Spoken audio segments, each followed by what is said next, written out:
everyone, and welcome to the Heritage Foundation. I'm Andrew Parks, the Assistant Director for Lectures and Seminars here at the Heritage Foundation. I wanted to welcome everybody and thank you for joining us today in the Lewis Lehrman Auditorium, and take a moment to remind everyone to please silence their cell phones. Additionally, for those watching online, you're welcome to submit questions by emailing speaker@heritage.org. Now it is my pleasure to introduce the host of today's program. He's the director for the Center for National Defense here at the Heritage Foundation, Tom Spohr. Thank you, Andrew. Well, good afternoon, everybody. How are we doing today? It's, nothing going on, I guess, in Washington, D.C. today, so what better chance to talk about something of real import for our nation. We have a great program today to discuss the threat and the ways to reduce the threat posed by electromagnetic pulse to the grid of the United States. It's a topic that I was telling my wife about it this morning, and she said, "Oh, that sounds like a killer topic." And I said, "No, you don't know. It is a killer topic, and some estimates have said it could kill up to 200 million Americans if, in fact, the worst case scenario comes to pass." It was brought to the forefront a little over a year ago on September 3rd, 2017, when the North Korean state news agency announced that it was able to load a hydrogen bomb on a missile. And the news release went on to say that it is a multifunctional thermonuclear nuke with great destructive power, which can be detonated even at high altitudes for a super powerful EMP attack. It almost sounds like something that could be written in a tweet, doesn't it? We could fit that in there. So it may have been, I think, the first time that another nation has threatened an EMP attack. Here to discuss this threat, we are honored to welcome as our keynote speaker Senator Ron Johnson, the senior senator from Wisconsin, the chairman of the Homeland Security and Governmental Affairs Committee, and a leader in public policy on this topic. Senator Johnson completed his Bachelor's of Science in Business from the University of Minnesota and went on to earn his Master of Business Administration. As I said, he serves as the chairman of the Homeland Security and Governmental Affairs Committee and also serves on the Budget, Foreign Relation, Commerce, Science, and Transportation Committees. Senator Johnson introduced the Critical Infrastructure Protection Act of 2016 to secure critical infrastructure against electromagnetic and other threats. Senator Johnson has been a long and leading advocate for protecting the nation against emerging threats such as EMP, and we're lucky to have him today. He will speak, and then he's agreed to take your questions for a few minutes. So, ladies and gentlemen, I ask you to please welcome Senator Johnson to the podium. Thank you, Tom. Well, again, thank you, Tom. And I really want to thank the Heritage Foundation for taking this threat seriously. Not enough people do. I'm going to do something a little bit different than what I normally do when I give a talk, where I generally talk extemporaneously and tell a few stories. I'm going to tell a few stories, but I'm going to read chronologically all the warnings we've had to really underscore the point at how profound the fact that we're not doing anything about it truly is. But this all dates back, the whole concern about EMP and GMD, geomagnetic disturbance, the impact on our electronic assets, our electrical grid. Literally dates back to 1859 with the Carrington effect, and it was noticed by British astronomer Richard Carrington.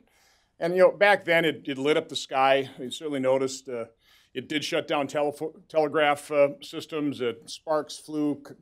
Telegraph operators got electric shocks. But beyond that, we didn't have much, nowhere close to the type of electrical infrastructure we have today.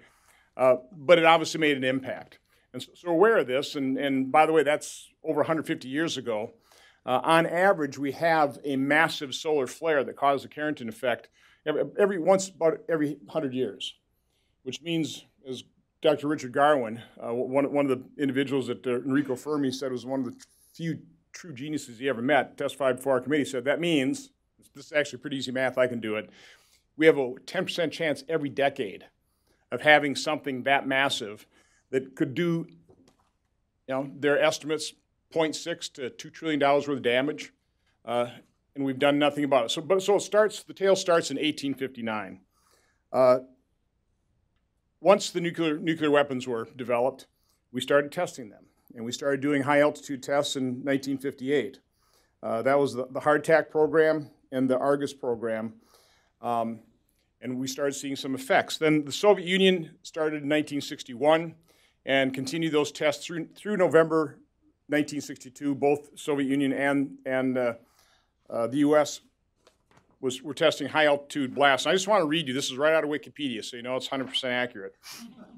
But I just wanted to get a description of what effects were noticed. So the worst effect of the Soviet high-altitude test occurred on October 22nd, 1962. That was a 300 kiloton weapon, and they blasted off two, one at 150 kilometer height, one at 290 kilometers. When the 350 kiloton missile warhead detonated near, and I cannot pronounce this city's name, at 290 kilometer altitude, the EMP fused 570 kilometers of overhead telephone line with a measured current of 2,500 amps, started a fire that burned down the Karaganga power plant and shut down 1,000 kilometers of shallow buried power cables between two cities. That's a pretty significant effect. Earlier that year, on July 9th, in the Starfish Prime, the U.S. detonated a weapon. Here was the effect. The weaponeers became quite worried, they said, when 3 satellites in low Earth orbit were disabled. These man-made radiation belts eventually crippled 1/3 of all satellites in low Earth orbit. 7 satellites failed over the months following the test as radiation damaged their solar arrays or electronics, including the first commercial relay communication satellite, Telstar. Now, fortunately, we did, enter into a nuclear test ban treaty, and those high-altitude tests were stopped. The problem from a standpoint of studying EMP is we just don't know, and we don't have tests on what EMP can do to our current electrical grid and all of our electrical components. We have to just theorize. Same way we have to a certain extent, theorize in terms of GMD, although we're far more certain about that, as well as we have the solution for GMD, but we're not implementing it. So let me go on. March 1989, Quebec blackout from a solar storm, 12-hour blackout. July 16th, 1997, Congress became a little concerned about this, and we began a series of hearings. In all, and I can list them out here, I might, 15 congressional hearings since 1997. The House committee was electromagnetic pulse threats. 2 years later, another House committee, electromagnetic pulse. Should this be a problem of national concern to private enterprise, small businesses large and small, as well as government? Pretty valid question. Later that year, House Armed Services Committee.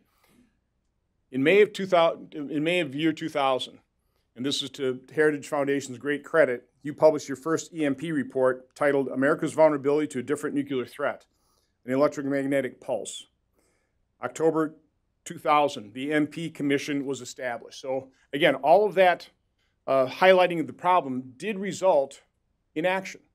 So in the FY 2001 NDAA, we actually set up a commission to assess the threat, assess the vulnerability of U.S. military and civilian systems, the capability to repair and recover, and the feasibility and cost of hardening.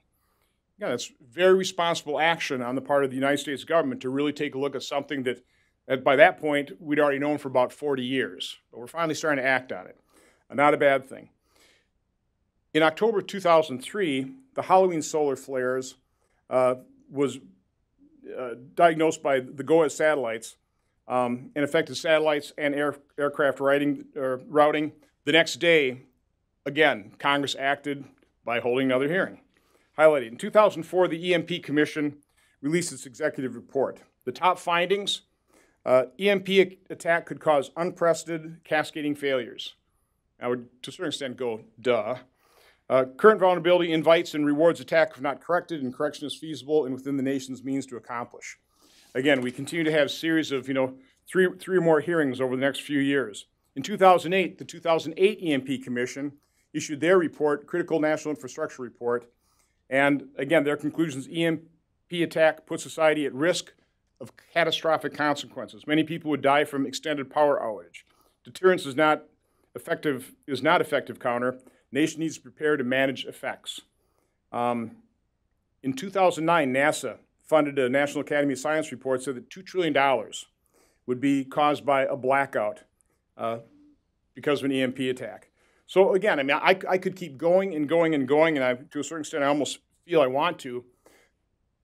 My first, I'd heard about this, again, like most Americans, like, that never happened, right? I mean, what are the chances? Well, the chances are 10% every decade in terms of GMD. In terms of EMP, let's hope it's close to zero. But the effects are catastrophic. I first really became aware of how serious this was in June of 2014 when I walked into a meeting scheduled by staff, God bless staff. You know, they just set me up in a meeting, and I walk in and I'm handed this report. The near-term strategy to counter the EMP threat by Henry Cooper and Robert Pfaltzgraff. And I sat down, I listened to these two men, and my jaw dropped, and I became engaged. In this, and there's a pretty interesting picture here, it actually shows, I mean, they're talking about EMP and GMD. They actually have a picture, figure 2 on page 9. This is showing from one of those GOES satellites, a massive solar flare that occurred on July 23, 2012. Here's Earth. We missed experiencing this massive solar flare on the order of the Carrington effect that could potentially cause $2 trillion worth of damage by 9 days. Okay? That got my attention, and it's held my attention ever since. Again, more hearings, books written. A book in 2009, I glossed over it, but now this is actually fiction.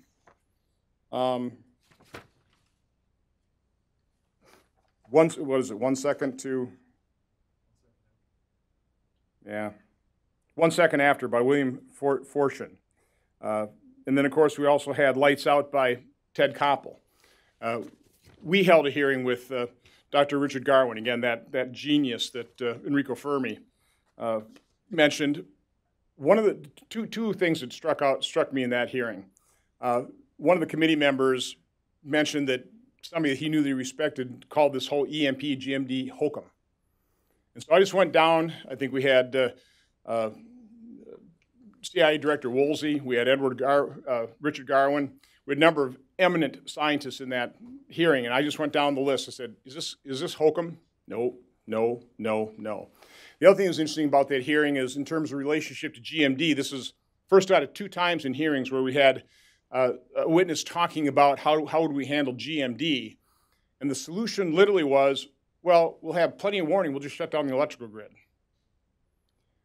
Okay, the follow-on question is, who orders that? Understanding exactly what happens when you shut down the electrical grid. So that really is not the kind of solution we're looking for.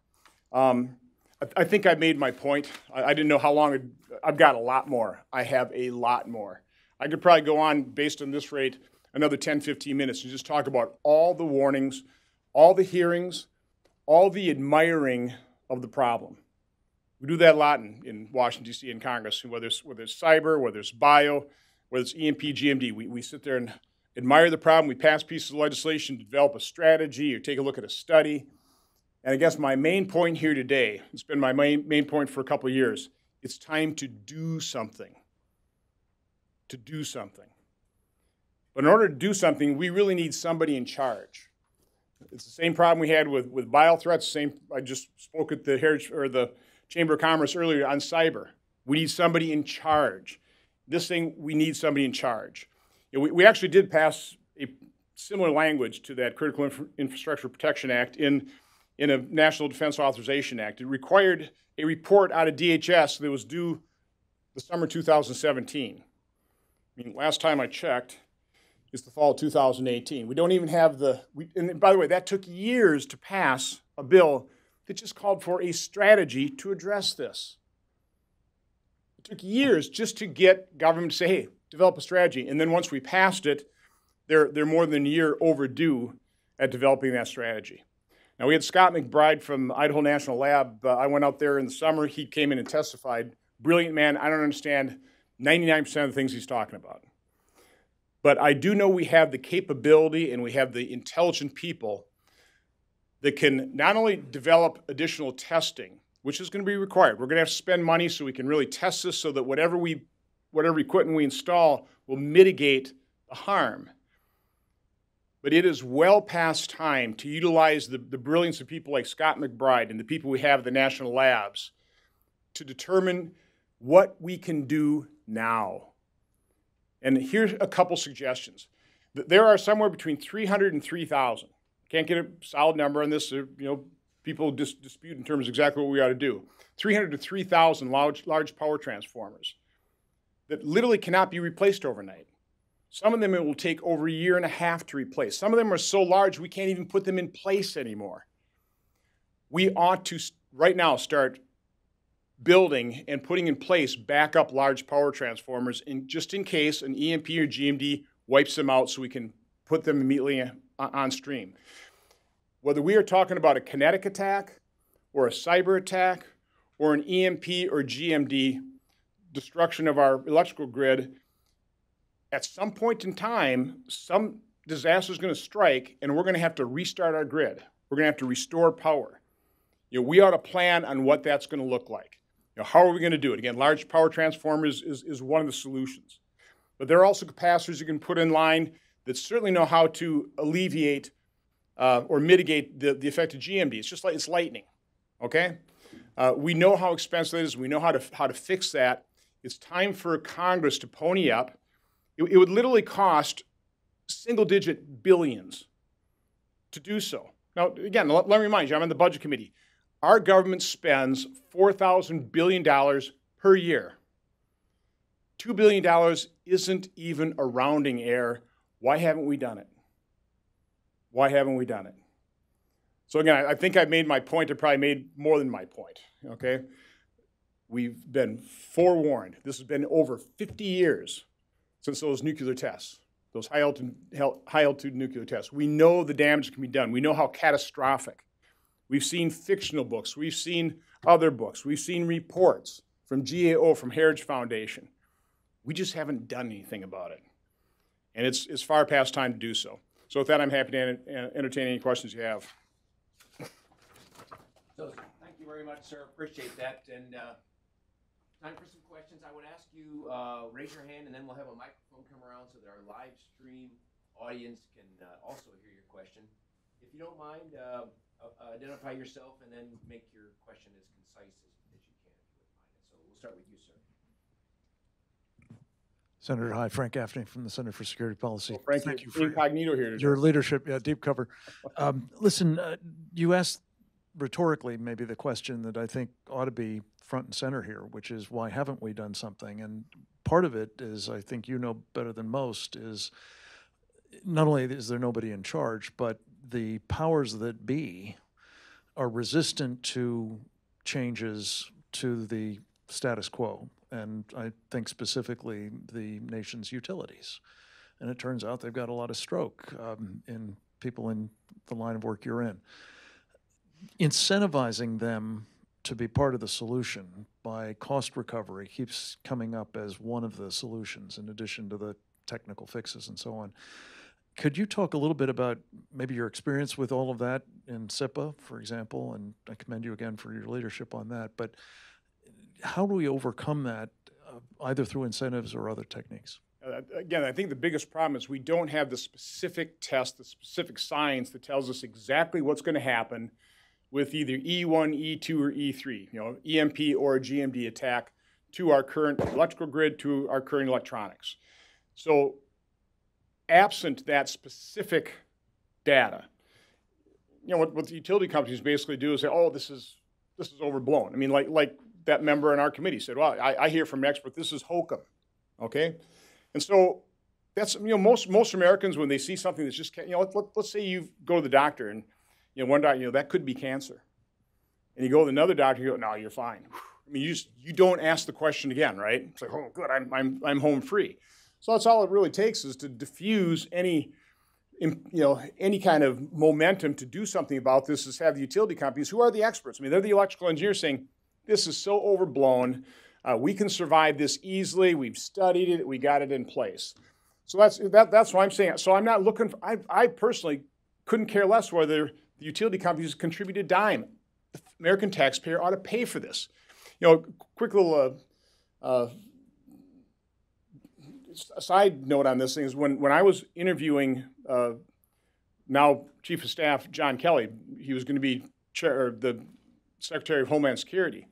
I asked him about this because he was going to be Secretary of Homeland Security. They're charged by the EMP Commission with certain quick fixes, along with the Department of Energy. And I asked him, "Do you think this is hokum?" And his response to me was pretty interesting. He said, "Well, Senator, I'm not a scientist this way, but I know we spent billions hardening our military assets against this, so I figure there's got to be something to it." So again, they're taking the threat real from a military standpoint. We just haven't done it in our civilian utilities.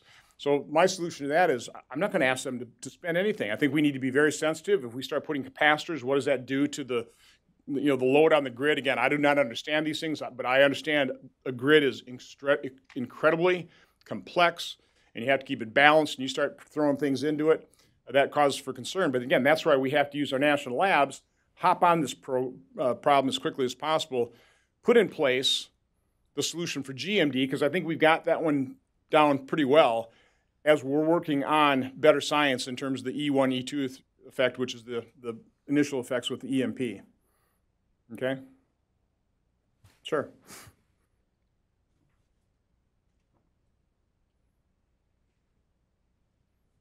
Good afternoon. My name is Araj Chatra. Since DHS was established with the Homeland Security Act of 2002, there has not been a separate standalone authorization bill for DHS. In 2017, for example, the National Defense Authorization Act was used to amend the Homeland Security Act. Is there any prospect in the future of a standalone Homeland Security authorization bill? I would say as long as we haven't solved our border security and we haven't fixed our legal immigration system, that's probably not going to happen.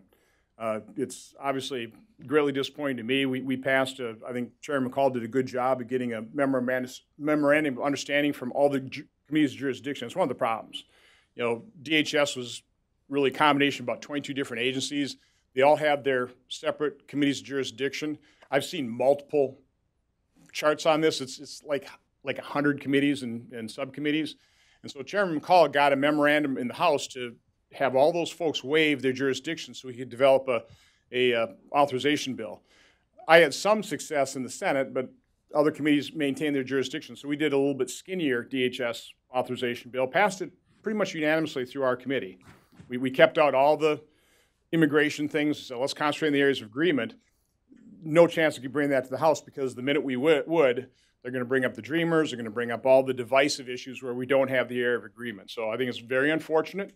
We'll keep pushing along. What we're starting to do now is we're kind of picking out things like the CISA Act, so we can rename NPPD, the Cybersecurity Infrastructure Security Agency. So we're starting to pick those things out and get some of the necessary authorizations in place on a piecemeal basis. But no, it's unfortunate, but that's politics. Rachel Zessimos with the Heritage Foundation. What are the merits of focusing on an EMP event rather than cyber attacks, which some would perceive as more urgent? I think we need to focus on both. I think the more likely, because it happens all the time, is cyber. We've seen the Russians shut down electrical grids in eastern Ukraine twice. The advantage that eastern Ukraine had is they have older technology, they have breakers, they could restart their systems. We have reports of Russian interference hacking into our control systems in our electrical grid. So that is a clear and present danger. Again, I would say GMD is a clear and present danger as well. 10% chance a decade is, it's going to happen sometime. And you saw how narrowly we missed it just in 2012. So we need to work on both. But again, that's when I said we need to do something. Let's start from after the catastrophe. Who's going to respond? Who's going to be in charge when the power grid goes down, no matter what the cause? What do we need to put in place, pre-plan, just like FEMA? We learned a lot from Hurricane Katrina. We learned to pre-position things. We learned a lot. Let's not have to learn that. Let's think it all the way to the end. Okay, in the disaster, our electrical grid's down. what are some of the problems? Either kinetic attack, a cyber attack, or EMP or GMD. And then let's start building it up and let's start doing it. It won't be perfect, but at least we'll be able to restore parts of our grid. And obviously you start prioritizing what's the most important sections. What are the grids we have to get up first? And well, first around big cities probably, around other critical infrastructure. You have to plan that. That's what we're looking for, a strategy here. And I'm just, again, I'm tired of admiring these problems. We have to start doing something. Sir. Tom Callender, Heritage Foundation. You said one of the key pieces to develop the technical solutions is the testing here. Is the roadblock to that, has it been specifically funding issues for the national labs to do that? And you also stated that the power companies say, well, we've got data that shows that we're fine. Are they willing to share their data, their experimentation that provides that to the national labs so that we can move forward and address from a technical aspect these issues? Well, I've yet in any kind of committee hearing where we're discussing a problem where the first solution wasn't more funding. I would always question that. What we're really talking about, I don't think really requires that much. I was at the Idaho National Lab.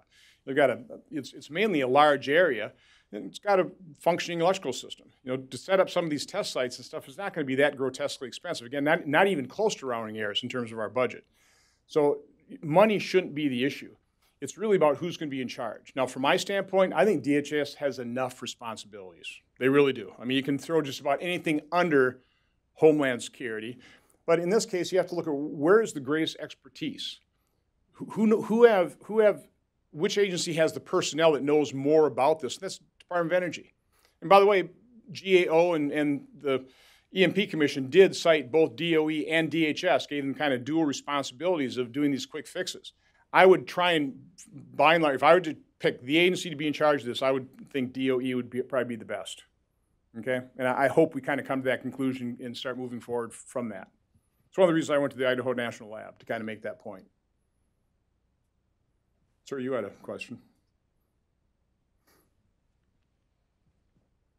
James DePayne, Heritage Foundation. So the U.S. has had EMP commissions on and off from 2001 until the present, and the 2018 NDA reauthorized the EMP Commission until October 1st, 2019.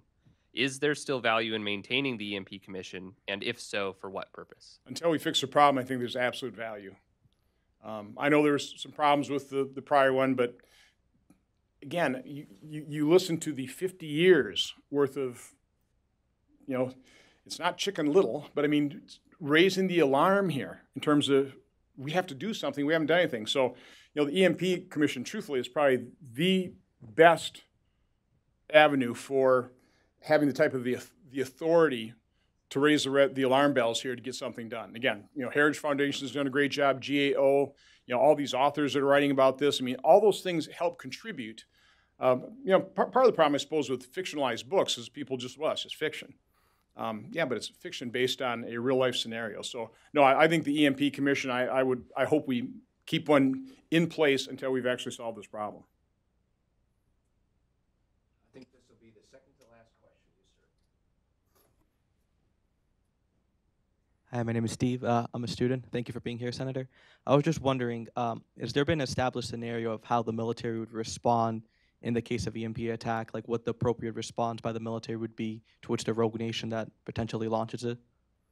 I can't answer that question. I mean, I hope so. I hope they got something on the shelf, but it wouldn't surprise me if they didn't. We have all kinds of disaster recovery plans, but we've run different exercises on different levels of threat, and I think generally the conclusion of most of those exercises that we're not prepared, whether it's a bio threat, whether it's a cyber threat. Unfortunately, we're human beings. We procrastinate, and we only react to crises. This is something, when we're talking about there is no more critical infrastructure than our electrical grid. And I don't think we have adequately planned for, a real catastrophe. I'm going to take the privilege of the last question. It's something you said piqued my interest as a former Army officer. You talked about how DHS in the law had been directed to submit reports and stuff like that, and you've not gotten them. Sorry. Okay, appreciate that. Sorry. So you mentioned how DHS in the 2017 National Defense Authorization Act had been directed to submit reports and do various things in relation to EMP, and it's not been done yet. That's kind of foreign to me as a military officer. Usually we try and follow the law whenever possible, at least. And I was wondering if I mean, are you getting notes from DHS saying we're trying as hard as we can, we can't do it, or what's happening? The dog ate our report? Something like that. Well, yes, first sir. of all, the Department of Defense, there's a little more accountability than other agencies. No, we've been told that they did prepare a strategy. It wasn't acceptable to the Secretary, kind of sent it back down for resubmission. Okay, but that was a number of months ago. Let's see the final report. We're also looking for the 2018 quadrennial review out of DHS as well. Part of my concern about pressing too hard with Department of Homeland Security, they have FEMA under them. We had a massive amount of damage and destruction in the last hurricane season. We're in hurricane season now. The problem with DHS is there are just so many problem areas folded under that organization. And that's why I say, from my standpoint, the best place for this responsibility and accountability to reside is really Department of Energy. They got enough things to do too, but they have far less than DHS, and I think they will devote greater time and attention, have the capability of doing so. But no, we're as you can tell, I'm here. I'm talking about this all the time. We put as much pressure on as possible. I'm hoping to see that strategy soon. But again, thank you all for attending. Thank you, Heritage Foundation, for helping highlight this, because that's what it's going to take. Thank you.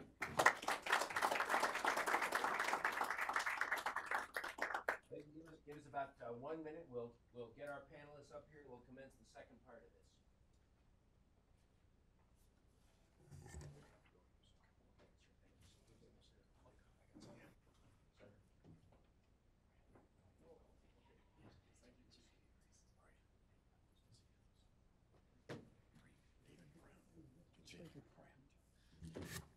Let's slide down one way here. We just lost our senator.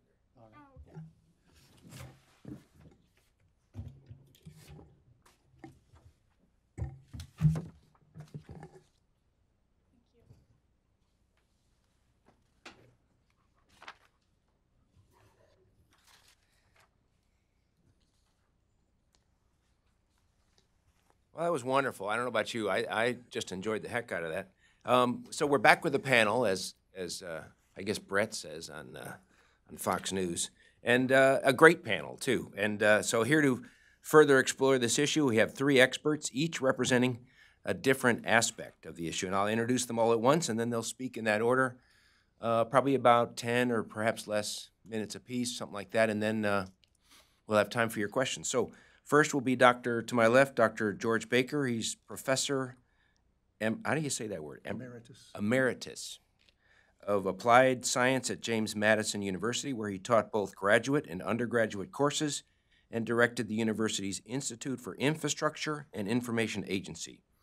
He spent much of his career at the Defense Nuclear Agency and the Defense Threat Reduction Agency. During this time, he directed national programs to harden strategic systems against EMP and served as principal staff for the Congressional EMP Commission from 2002 to 2008. Currently, Dr. Baker is the CEO of Baycor LLC, a consulting company dedicated to developing preparedness against electromagnetic threats, and is a senior advisor to the EMP Commission. He holds master's and doctorate degrees in physics. Next to Dr. Baker is Mr. David Brown. Mr. Brown serves as Senior Vice President of Exelon Corporation, an American Fortune 100 energy company headquartered in Chicago. He has been with Exelon and its predecessor, Petco Energy Company, since 1990. In this role, Mr. Brown is a liaison to Congress and federal agencies and works closely with national trade associations representing electric, natural gas, and nuclear energy. He has held leadership roles in several institutes, including the Edison Electric Institute and the Nuclear Energy Institute. Mr. Brown is experienced in nuclear fuel issues, including uranium enrichment and materials transportation. And then finally, we will hear from Ms. Michaela Dodge. Ms. Michaela Dodge is the Senior Policy Analyst for Defense and Strategic Policy at the Heritage Foundation's Davis Institute for National Security and Foreign Policy. She specializes in missile defense, nuclear weapons modernization, and arms control, and has written extensively on a number of strategic defense issues, including the potential impacts of an EMP on the United States. Ms. Dodge holds a Master's of Science in Defense and Strategic Studies from Missouri State University, and her work has appeared in multiple publications. So, as I said earlier, the panelists will each talk, and then at the end we'll have time for your questions. And Dr. Baker, sir, if we could start with you, please. All right, glad to do that. Good, yeah. So I've got some charts that I'll go through. In the limited time, it's going to be sort of like a pinwheel, I think, but I'll try to get through these. And I've got a clicker here that I think should work. So I want to talk, this is my outline, and you can read that. And I was asked specifically to talk about the EMP Commission, and also asked specifically to talk about what do we know about EMP and what are some of the remaining questions that we have. So I'll cover those. So there are a number of motivating factors. Senator Johnson talked about North Korea's threat. And back in the early 2000s, there was a presidential commission that studied the possibility of long-term outages in the United States and issued several reports, but they concluded that we could have continental scale outages that would last for months to years. And EMP was one of the top threats, but there are any number of physical and cyber types of attack that could also, and also weather-related attacks that and solar storms could cause this. The grid as it stands is not protected, so that's the challenge. Senator Johnson talked about that. I think Heritage really picked a very timely juncture here to have this discussion, because we're really at a watershed moment. We're adding more and more control systems. People talk about smart cities, smart grids. The Internet of Things is ranging into the billions. There's this new 5th generation network. We're going to have to put in I don't know if you know this, new cell towers across the country to support 5G. So we're at a juncture here where we can do it right and get the protection built in, or we're in for a train wreck. It's just going to make matters worse. And I'm reminded of a presentation I heard by Professor Charles Perot at Yale. He coined the term vulnerability of complexity. As systems become more complex, which they are, the vulnerability increases. The more moving parts, the more transistors in the network, the more vulnerability we have. So very important time, and we need to get our arms around this. As Senator Johnson said, we need to take charge and move out here.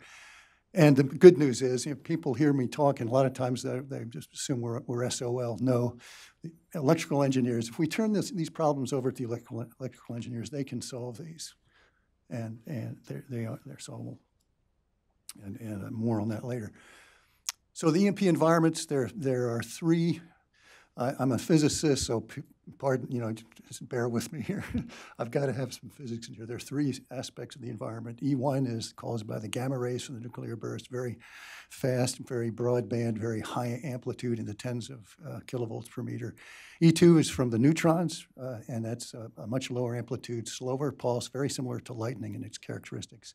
And then E3 is the plasma cause, the expanding fireball, and the heated layers of the ionosphere distort the Earth's magnetic field and give you this late-time E3 effect.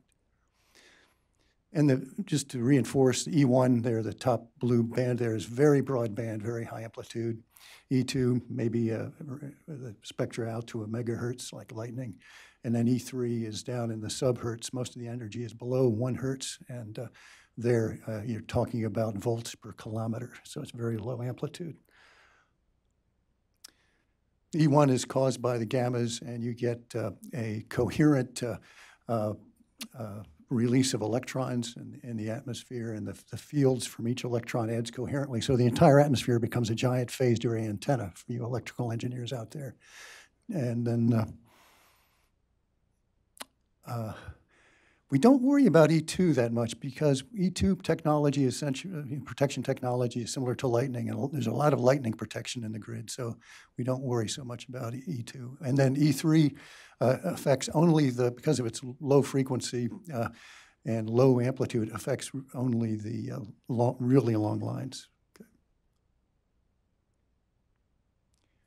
And just to give you some idea of the currents coupled by E1, you're talking on the power grid actually couples the highest currents and highest voltages, but you're getting thousands of amps and in excess of a megavolt for the high overhead lines.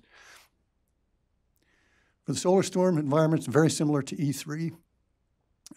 You get, when you have a coronal mass ejection from the sun, you get a stream of neutrons, very intense stream of neutrons, and those are conducting, and they also interfere with the Earth's magnetic fields and create pulses similar to the EMP E3.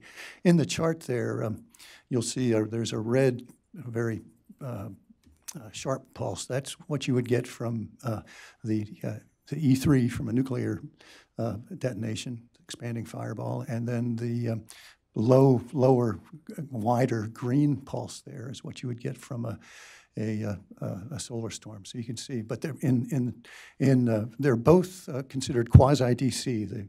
The EMP E3 lasts for hundreds of seconds, and the E3 pulse, the GMD pulses can last for several minutes. But the same protection, the important point, the same protection techniques are applicable to both of those. So just to reinforce, the E3 and GMD affect only long-line system, long-line networks. That would be the electric grid, long-haul communications, and pipelines. And then E1, you get all the above, all the E3 affected long-line systems. Plus, because it has short wavelengths, it's very broadband, it will couple to electronics in general, as shown in the inset there. Protection, we know how to protect. We've been protecting systems since 1960. The Minuteman was the first system that we protected. And the DHS has recently issued protection guidelines for our national enterprise, and they base theirs largely on the DoD MIL standard, 188, 125. And the idea is you build a barrier, put your electronics inside a barrier, and protect each penetration. The little black boxes are where you have a penetration. You put voltage limiters and filters there. And you don't have to protect entire buildings. It's much less expensive and expedient to isolate your most critical electronics into a small area that you can protect inside of a shielded closet or a container. And it's very important to certify the protection, and DoD has developed and certified and protected hundreds of systems. So we know how to do this. For the high voltage grid systems, the previous chart was for low voltage data communication system protection. For the high voltage systems, you use a little different technique. You're still limiting the currents and voltages into these high voltage systems, but for the transformers, you use ground-induced current blockers, and those are capacitors, and then you also need to use voltage limiters, metal oxide varistors or spark gaps to limit the E1 voltages. Distribution, the smaller transformers you see up on the poles, we know they're vulnerable. DOE has tested those, and they need E1 protection, and that using voltage limiters. High voltage breakers also are a problem because the E3 prevents zero crossing, and the breakers may not trip, open and close as they should, which could cause problems. And then the big generators may need protection, but we don't have any test data on those. So there's an unknown area where Scott McBride out at Idaho has got some work cut out for him there. Now, the EMP Commission, what I'm highlighting here are the findings from its most recent reports. And they've made a compelling case for protection. The infrastructure is vulnerable, we believe that a EMP would not be used by itself, but there would be a combined arms attack that would include cyber, precursor, and then EMP and kinetic attacks after that. So we need to look at EMP in combination and use a multi-hazard approach by identifying the most critical nodes and making sure they're protected against the multiple hazards. We see that federal attention to EMP, as Senator Johnson mentioned, has been hollow. We studied several recent reports on our infrastructure and find that EMP is not even mentioned in most of those. In fact, was one example of the latest nuclear posture review. Federal nuclear posture review doesn't even mention EMP. So EMP is not even on the radar screen, let alone is much being done about it. We believe that protecting and defending the grid is affordable and can be accomplished with minimum disruption of the present system. I've got a little chart, and I won't go into the top right inset there shows how we can find the optimum investment. But it turns out that the cost for EMP hardening is very small compared to the cost of possible losses. We believe that DoD needs to increase its engagement. DoD has by far the most expertise in protecting and testing systems, and has just a wealth of knowledge that needs to be shared with other government agencies and the industry, our industry. When the EMP Commission began its work in 2016, the latest session, there was not an unclassified E3 waveform that was useful, and so we actually have defined one using Russian test data and extrapolating tests of their data from their 1962 shots over Kazakhstan. And that curve is shown in the lower right. There are regulatory impediments to protection. The big problem is the FERC doesn't have the legal authority to compel the industry to act. I look at FERC as more of a giant brake pedal. They can request the industry to develop standards for themselves and approve or disapprove what the industry writes. But if they disapprove, that means that the industry goes back and rewrites the standards. So it's not a very optimal standards and enforcement regimen at this point. And also, as Senator Johnson said, the current institutional authorities are disjoint, and there's no one in charge. There's really no one in charge. Heritage asked me to indicate what we know and what we don't know. We certainly know enough to get started, and the entreaty from Senator Johnson, we know how to get out in the field and harden our systems. We have well-vetted environment standards, both DoD and in industry. We know the failure levels for common systems. There's a DoD tri-service database at Kirtland Air Force Base, and both the DOE and the electromagnetic interference folks have lots of data. We have protection engineering standards and guidelines for the low voltage systems, the data center type systems. And we have implemented protection on hundreds of systems. The DoD is certainly most experienced, but the industry, power industry, is actually stepping up to the plate. There's 3 power industry control centers that have been hardened, and there are 400 substation control houses that have been hardened. But we still have some research to do. We have not, as of yet, in a rigorous fashion, determined the most critical nodes that would require EMP protection. We obviously can't protect everything, but being able to whittle the problem down, there's some work, there's an analysis and modeling that needs to be done. There's a GMD standard out there that NERC has issued, but it's still not ready for prime time. It's lower. The levels that they have advertised are lower than the measured GMD from past solar storms. So that But FERC has requested a rework, so that's happening with EPRI's involved in that. And then there are unknown failure levels for some of the major bulk power grid components. One of the reasons we haven't done testing is these transformers cost $5 to $10 million each, and we need to test them to failure, and they're hard to move, and the generators are even more expensive. So we don't have comprehensive test data on the big transformers, either E1 or E3, or the generators. Have been virtually no testing on the bulk power generators. So that's a area where we need to get out to Idaho and do, or there are other places that can certainly be done. But we need it would be good to have a national test bed. So there are some areas where we need more research, more data. So just some closing thoughts. The EMP community and the electric power industry certainly don't agree on everything, but there's much common ground. And I was asked to testify on behalf of the EMP Commission in front of FERC in July of 2017, and I think these 6 points are areas where we can agree. And I talked with Frank Koza, who's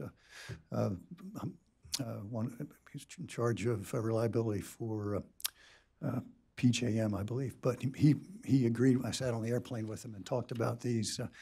But there are 6 areas where I think we are on the same sheet of music, where the Venn diagrams overlap. And you can read those. But we need to work together. We need public-private partnerships between the government and industry. And the industry needs to be able to recapture costs.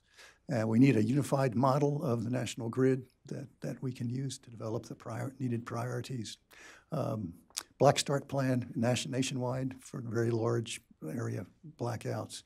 And then a single accountable national authority. And then capital investments and cost recovery. I believe that part of the burden needs to be borne by the taxpayer, but I believe that there's ways to do cost sharing, which will bring the utilities more close, more heavily engaged, and help them to own this problem. And I don't know. I probably overstayed, but there's a summary. I've made all those points, so I'll stop now. Dr. Baker, thank you very much, and that was fascinating. And so, Mr. Brown, sir, we'll turn this over to you. Great. Thank you. Thanks very much, and thanks for the invitation. And congratulations to Michaela and the group here at Heritage. They've put together an excellent backgrounder that is concise but comprehensive look at this issue. So congratulations to you all. It's a pleasure to be here today. Just a quick background on Exelon. We are a public utility holding company, as you heard, headquartered in Chicago. We have utilities in Chicago, Philadelphia, Baltimore, and here in Washington. We've also got the largest retail wholesale power group in the country. Our Constellation brand provides retail electricity to 2 million customers across the country. If you've got a choice of provider, then Constellation is going to be one of those choices. We also serve about 2/3 of the Fortune 100 through Constellation. And then we've got one of the largest generating fleets in the country, a mix of nuclear, natural gas, wind, solar, hydro. So we're excited to be here today and comment. I think that our commitment to reliability is obviously our top priority, and you'll hear that across the utility industry. Keeping the lights on and the gas flowing is job number 1 for us. The Edison Electric Institute has estimated that the electric utility industry is responsible for 5% of the nation's gross domestic product, and they call it the first 5 because the other 95% requires electricity. So it's a critically important issue for us, and increasingly important to keep the power on. The threat that we have looked at historically has really evolved. Historically, we thought of reliability in terms of being able to protect against natural events, extreme weather, whether it's hot or cold, winds or floods, as we've seen down in the Carolinas recently, or solar activity. Since 9/11, there's been an increased focus on man-made and malicious attacks, whether they be cyber, physical, or other. And as we look at the various risks that are out there facing us, we kind of try to screen them to kind of allocate our resources accordingly. We look at the likelihood of the event, obviously the consequences that the event will have, the feasibility of preventing it from happening, our ability to respond and recover, and again, how to allocate our resources in the most efficient way. EMP clearly falls into a low likelihood but high consequence category, and so it's something that we take seriously. I think one of the things that you heard from the senator is that we do have more work to do in terms of the study of this issue and what it means for the industry. So we've really been trying to focus on enhancing our critical asset protection, focusing on making sure that those areas of the grid that may be or were subject to a single point of failure have redundant systems in place. We're stockpiling spare equipment, including transformers, in the event that we lose them for whatever reason it might be, and really developing a strategy to kind of minimize the impact and make sure that the recovery is as quick and painless as possible. When you look at the current regulatory regime that we're subject to, there are a variety of players at all levels of government. Obviously, the Department of Energy and the Department of Homeland Security are at the top of that list. The North American Electric Reliability Corporation, which has critical infrastructure protection standards that we have to comply with. The Federal Energy Regulatory Commission, as you heard, state regulatory bodies. And one of the real unappreciated bodies that we do a lot of work with is the Electricity Subsector Coordinating Committee. This is an entity that brings together CEOs from a couple of dozen utilities, from each of the trade associations in the sector that cover generation, transmission, distribution, brings together the government actors, whether it's DOE and DHS, law enforcement like the FBI and others, to really make sure that we are as coordinated as possible, not only in terms of being aware of what the threat assessment is, but how to address those threats and how to recover in a coordinated manner. So I think we've made dramatic progress from where we were 10 or 20 years ago, when we would get a mysterious phone call telling us that we had big problems on our system, but they couldn't tell us what those were because we didn't have the proper clearances. Today, the ESCC provides a vital clearinghouse function for us. We have people in each of our utilities who've got security clearances, so they're able to work closely with the government and law enforcement to understand the nature of the threat and what we need to be doing to protect against those. The Department of Energy, back in January of 2017, put together an electromagnetic pulse resilience action plan to address a lot of these issues. That includes everything from improved sharing of information, as we've talked about, identifying priority infrastructure, testing and promoting mitigation and protection approaches, enhancing response and recovery capabilities, and sharing best practices. And so we're coming along well on that. We also use voluntary standards from NIST and others. And then we're working very closely with the national labs, the Department of Defense Research, and the industry to look at a few central questions. How does the EMP impact the grid components and the grid as a whole? Not only what do the E1, E2, E3 waves do individually, what do they do collectively when they impact our equipment? How do we inform the development of EMP-resistant grid components? And how do we develop best practices to limit the impacts?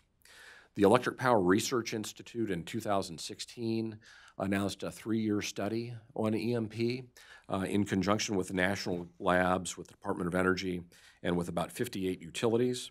The last segment of that study is due early next year. And they're really looking at a handful of things: the scientific basis for investments to mitigate EMP, developing hardening and mitigation options, developing recovery plans. They've completed the assessment of the impact of E3, and their initial assessment is that only a small number of transformers would be at risk, probably numbering in the dozens. And again, they're looking right now at E1, E2, and again, the combination of those three waves together. So the industry priorities as we move forward are looking at maintaining the ESCC and the government partnerships that we've developed, maintaining the NERC and FERC standards drafting process, supporting federal research and development on grid security techniques, and expediting technology transfer to the private sector, continuing to promote electric company investments to protect the grid, and supporting the associated cost recovery of those investments, as you heard touched on a few minutes ago, and then supporting the collaborative efforts of electric utilities and state and federal agencies to address the threats to the grid. So we're trying to address these knowledge gaps so that we can take the appropriate steps, make sure that there aren't any unintended consequences that we'd suffer if we rush to deploy a system before these studies are done. But in the meantime, looking to set up initiatives like the Spare Transformer Equipment Program, where we have spare transformers in the United States already and pre-positioned around the country. We've also worked cooperatively with a number of agencies and companies like railroads to make sure that if we need to move transformers in an expedited manner, that we have the ability to do that. We've kind of pre-cleared things and worked with people on what that process would look like so that we really minimize the recovery time necessary in case something catastrophic happens. Well, thank you very much. And Ms. Dodge, over to you, please. I'm going to stand up to Okay. beat the 2 o'clock, 3 o'clock song. Thank you so much for coming. Today we've heard from very impressive speakers, and thank you so much for coming and carving out time on this today, particularly today. I'm going to talk about an EMP as a national security threat. It is a perfect asymmetric threat. We rely on safe and reliable supply of electricity for every single aspect of our lives, from making coffee to paying. But not only for our civilian lives, but our military operations rely on reliable supplies of electricity and then data that need data from systems that need electricity. And that's what makes an EMP a perfect weapon of choice for our potential adversaries, even though they may not be as sort of comparatively strong as the United States. The best and most efficient way to deliver an EMP is to put a nuclear weapon on a ballistic missile and detonate it high in the atmosphere. And of course, the higher the nuclear weapon detonation, the higher the impacted area. You also mitigate some of the problems, design and engineering problems that stem from the need to have, for example, survivable re-entry or sophisticated targeting. Now you create different problems for you, for example, how to time the fuse in a way that you impact as large an area as you want. But even a localized attack, to the extent that sort of we can consider a nuclear weapon attack on the United States localized, would have devastating impacts and would cost billions of dollars and thousands of lives. How do we know that? Because we have some experience with events that were EMP-like, even though they never rose to the seriousness that nuclear weapon detonation would have. So in 2003, we had a one-day blackout in the northeastern United States and in Canada. The cascading power failures impacted supply of electricity in New York, Maryland, Pennsylvania, Michigan, and Ontario. Residents were soon advised to boil water as the sewage systems failed.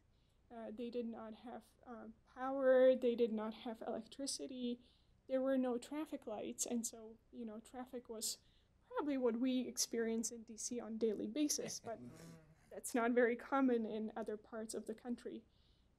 Cell phones, cables, internet services were all disrupted, and industrial production was shut down. So, for example, in Detroit, some of the auto plants were closed for a week. So that single one-day-long event cost between $6 to $10 billion worth of damage. And that is just one day. And of course, there is a massive difference between an event that causes a disruption, but all of your systems continue to work the next day, and an event like an EMP where you have damage to your equipment and you cannot just bring it back online once the event passes. And I think, we talked about some of the uncertainties of how some of the equipment, how long would it be offline? well, it would be offline long enough to throw us into a state of chaos, that's for sure. So what is one of the best ways to protect against this type of a threat? And that's, for us, that's comprehensive layered ballistic missile defense systems, including interceptors in space. And now we have a national defense strategy that talks about return of the great power competition. And maybe that means Russia and China. Well, if it means Russia and China, we have to be serious about having comprehensive layered missile defense system that is capable of defeating ballistic missile threats from countries like Russia and China. But MDR is not out yet and remains to be seen when it will be out. But hopefully, in some way, we will address this issue. And as you said, we did not do that in the NPR, so we have another opportunity to take a crack at this. Now, of course, there is North Korea and Iran, and for years we have focused our ballistic missile defense policy to counter those relatively less sophisticated ballistic missile threats. Now, nuclear weapons are not the only means how a terrorist can deliver an EMP attack. And that's bad news for us because nuclear weapons are still fairly difficult endeavors particularly in terms of getting enough material to actually have a functioning nuclear weapon. Radio frequency weapons can be used to generate more localized EMP effects. The components to build these devices are commercially available. They are relatively transportable and relatively portable. They are more covert. Now, disadvantage is that you need to get closer to the target, but it's not an insurmountable target, particularly considering that there is thousands of transformers and supporting infrastructure around. The output and the damage they cause just depends on the size and the technology. But generally speaking, they can be as small as fitting in a suitcase or, as large as fitting on a truck. An adversary could choose to use multiple devices at multiple locations to increase damage to the United States. And again, the goal would be to cause those cascading failures that make it so difficult for the power to come back on. Okay, well, you can say radiological devices, that kind of still sounds really wonky and unfamiliar and kind of technologically difficult. Well, in 2013, we had an attack on transformers in California. That attack was conducted with just normally available weapons. The attackers shot at transformers. The cooling liquid leaked out, the transformers became overheated, and the Silicon Valley almost lost power. Now, there was continued, the reliability of the electric supply was not significantly affected in terms of consumers, but it was a challenge to make it that way. And that was just one attack. Now, that attack lasted less than 20 minutes and caused $15 million worth of damage. Now, if that doesn't sound bad enough, it kind of gets worse. In 2013, the FERC concluded that if you disable as few as 9 critical high-voltage transformer substations during peak time when demand for electricity is high, you could cause coast-to-coast blackout in the United States. So again, that perfect asymmetric weapon, how to attack the United States, because for every single aspect of our life, we depend on electricity. Now, our backgrounder, we were hoping to provide sort of the beginning of a roadmap to be able to address some of these issues and some of the fundamental problems that our speakers touched upon. And I think based on the criticism that we got from everyone, we walked that line fairly well. But I encourage you to read it. If you have any questions, Professor Baker and Mr. Brown will be happy to answer them. Thank you so much. And Michaela as well. Thank you very much, Michaela. And everybody. That's fascinating, and obviously different perspectives here. We have some time for questions if the audience has any at this point. Yes, sir. Oh, well, I'm sorry. Wait for us to mobilize our microphone here.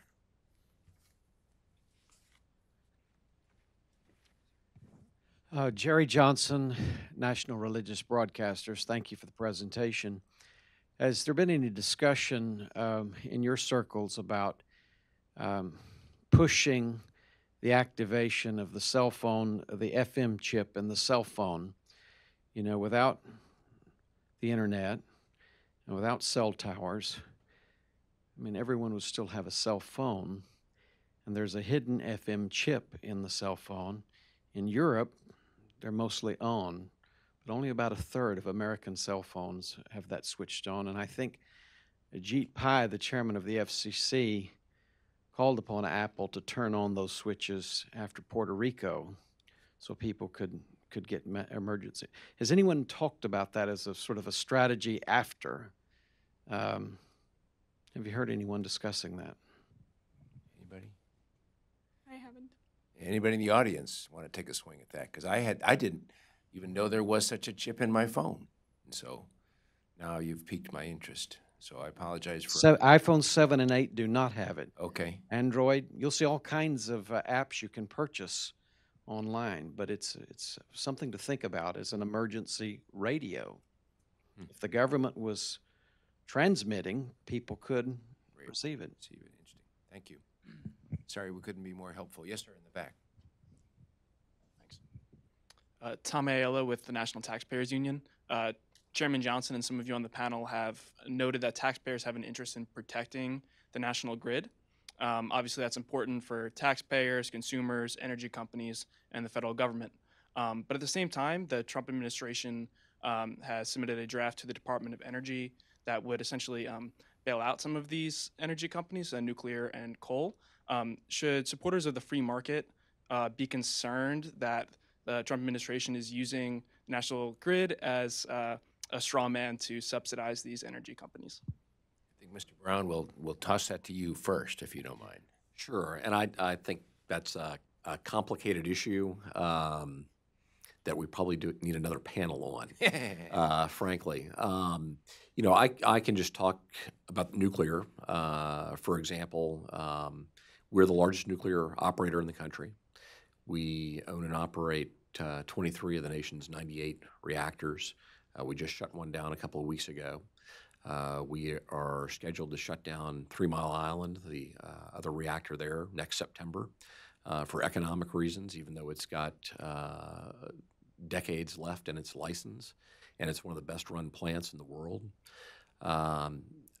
I think that the power industry is going through a dramatic transformation right now. You've got historically low prices with a glut of natural gas and a glut of renewables, forcing prices down. And you don't have any recognition in the market right now of the unique factors that nuclear power brings to the market in terms of resilient power. Once you load fuel in a nuclear reactor, it runs for 18 to 24 months nonstop, regardless of weather or other conditions that might impact delivery. It's not vulnerable to a supply disruption on fuel as a result. And it's the largest emissions-free generation source in the country. We have about 20% of the share of electricity production comes from nuclear, but 60% of the emissions-free generation in the U.S. comes from nuclear. And yet in very, very few markets is there any compensation of the plants for those purposes. So I think the Department of Energy was looking at nuclear for those reasons, but also because of the unique national security role that it plays and the partnership that it has with the Department of Defense and others as we look at geopolitical balance. As you may know, There are a lot of countries around the world, primarily in Asia and the Middle East, that are looking for new reactor technologies. One of them, Saudi Arabia. If the Saudis are going to choose a U.S. technology, it's important for them to see that we have a viable nuclear industry in the U.S. And those partnerships that we form are effectively 100-year partnerships. It takes about a decade to build the plant. The plants can run for 60 to 80 years, and then they're decommissioned. So, from my perspective, I'd much rather have a U.S. actor in place with U.S. technology that's been certified by U.S. regulators as safe, rather than ceding the field to other countries. I'll just add, Heritage published something on this about 2 weeks ago, Rachel, I want to say, two or 3 weeks ago, about that particular subject, that we were not, the foundation as a whole, not terribly in favor of using the federal government to protect those particular plants that were being talked about in that draft rule, I guess it was. It's not a final rule yet, is it? No, it was actually just a draft memo of potential options. So I don't think there's anything pending. Anything to add to that, Rachel? No, but I could follow up with a question. How do you see the government intervening to protect the grid without skewing the market? Protecting the grid on the generation side or on the EMP side? Look, I think as we've seen, the government picks winners and losers every day in the power markets, whether it's tax incentives or mandates or other subsidies or incentives. So I don't think there's any easy answer there. Could I comment on the previous question? I'm a director of a nonprofit foundation for resilient societies, and we think that the nuclear and the coal plants, we need to be careful how we, if and how we close those, because they have reserve capacity that the natural gas plants don't have. Natural gas line fails from EMP, that supply claps shut. But the coal plants tend to have large, reserves, and the nuclear plant, I think they refuel those. Maybe the fuel will last a couple or 3 years on those. So if you have one of these wide area blackouts, those plants would be very, very helpful in getting the grid restarted. And if you look at online, the FERC docket on this question, look for the Foundation of Resilient Societies comment on that, and it explains our rationale. I will just add that kind of on the broader level, at the end of the day, the debate is about how the framing is how much of the civilian grid is a national security problem, right? So if you see that as a pressing national security problem, what's one of the primary responsibilities of the federal government is to provide for the common defense. And so that becomes part of your calculus. Now, if you think that it's not as pressing of an issue, then you, I think, can accept more freedom and more time to have kind of the market figure it out on their own without yet more government intervention. I think the statistics on DOD is that they get 99% of their electricity from the grid. So, Stockton said that. Gentleman here in the pink shirt. Hi, Jeremy Cerrone, Elite Safe Cybersecurity.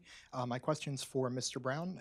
Could you talk a little more about the incentive structures that you guys face individually as a company and more broadly as an industry?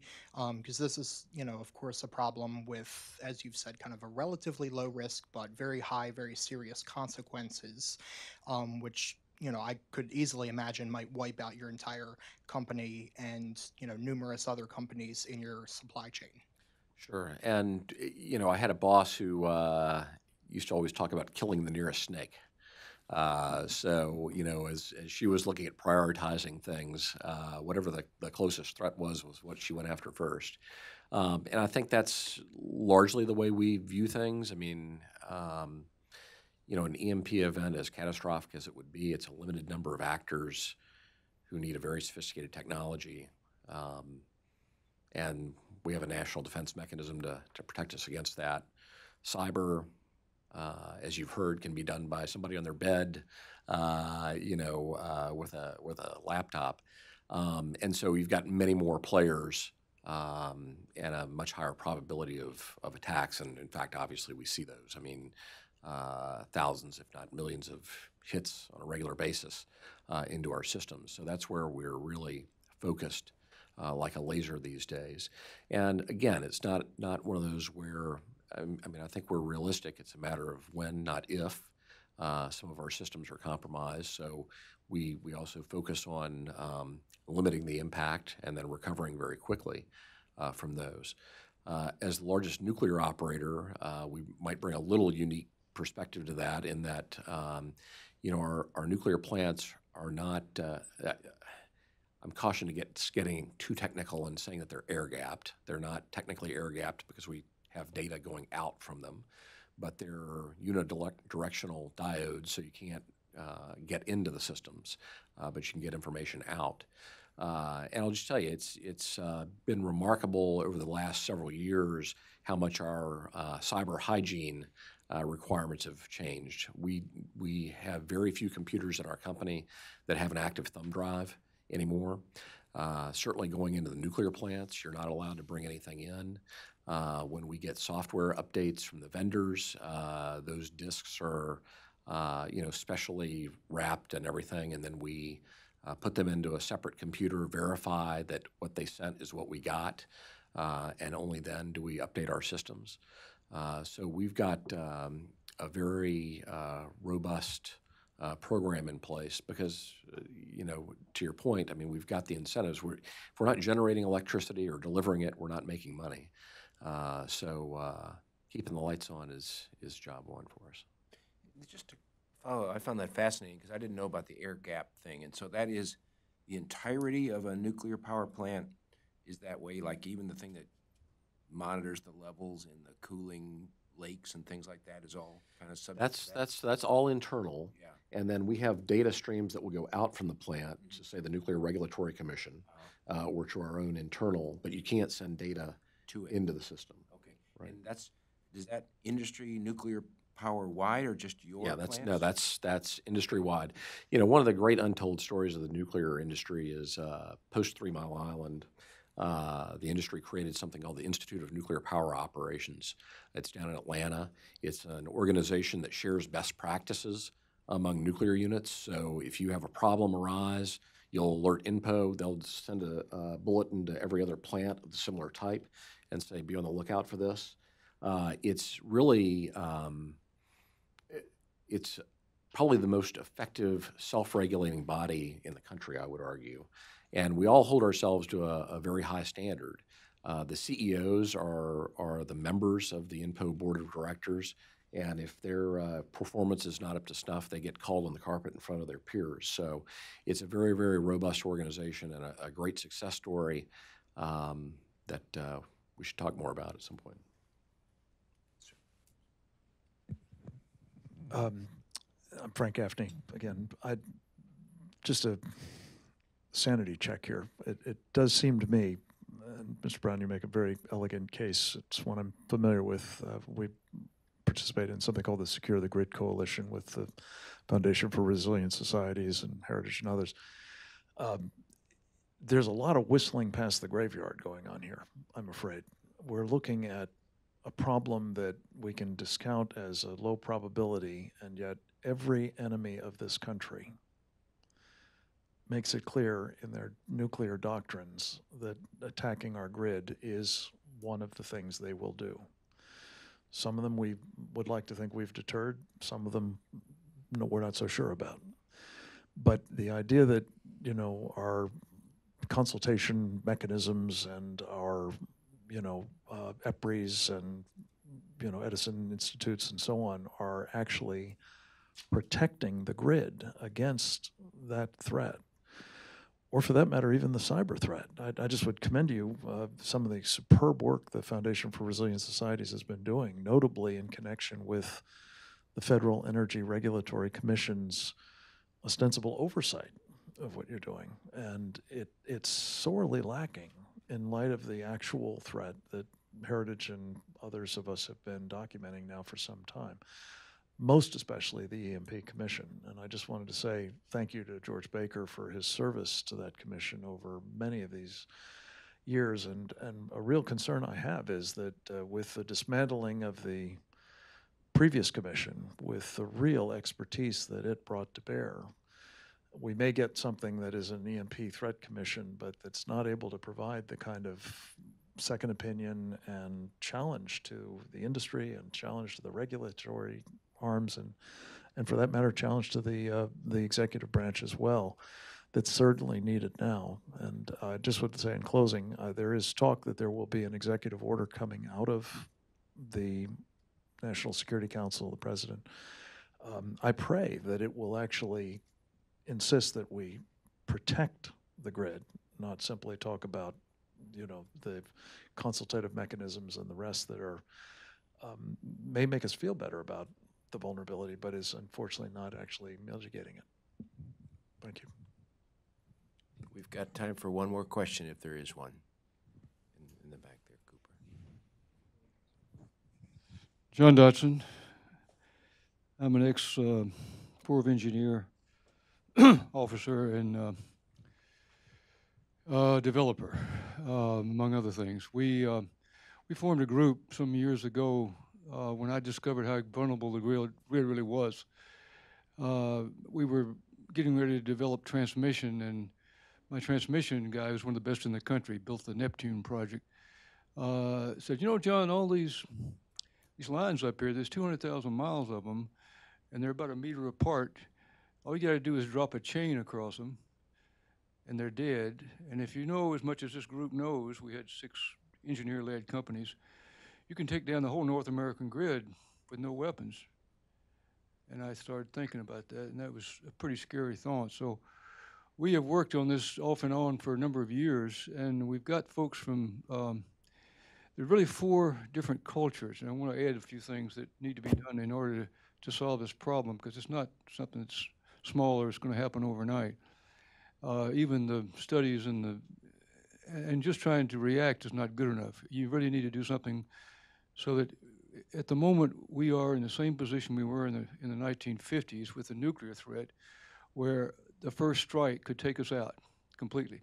What we've been talking about is simple things like weather-caused emergencies. But when you have people, like the people I work with, that are deliberately getting ready to take down this grid, they can do it. And they can do it easily. All the way, even ISIS could do it if they had a little bit of technical advice. So we've got some people, some very high security clearances. We've got some folks in the government, out of the government. But we came to the conclusion some time ago that the only solution was really a public-private partnership. And the 4 cultures you need to deal with, besides the government and obviously PERC and NERC and NREL and INEL and Sandia, whom we did a CRADA with back 15 years ago when we first developed the first renewable-based microgrids.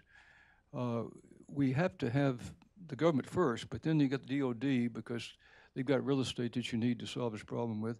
You need rights of way, which is something the government can help with a great deal.